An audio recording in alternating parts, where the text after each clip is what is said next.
Hairstyles and wigs of the ancient Egyptian women take a next crazy step when you enter the New Kingdom.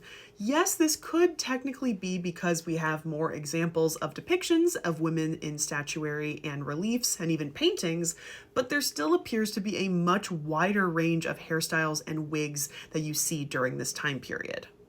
And in the New Kingdom, we have so many wigs that are actually preserved. If you want to hear more about some of these specific wigs, go back to the first video of this series to then the comment that is stitched from. But this specifically is the Wig of Merit, and I'm also doing a video all about the tomb of Ka and Merit coming up soon. In general, women tended to prefer longer hairstyles during this time period, probably the longest for all time periods. They were even more detailed in ancient Egyptian art as well, where you can see every individual braid, and there always tends to be a kind of separation where you have braids here at the top and then they end in little curls, very similar to the wig that I just showed you.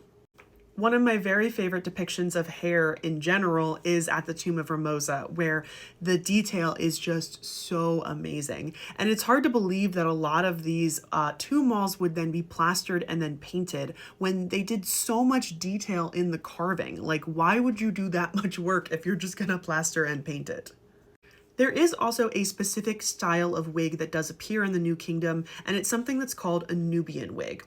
This wig appears first in the Amarna period, and it's sort of meant to mimic the curly, short hair of the Nubians. Supposedly, Egyptologists believe that the Nubian wig was adopted by Queen Nefertiti after witnessing the hairstyle being worn by Nubians in the pharaoh's army. Now, in some depictions, it is shorter in the back and slightly longer in the front, and it has a row of curls that frames the brow and then the side of the face. And it's most likely worn by women, but there are some depictions of men wearing a very similar wig.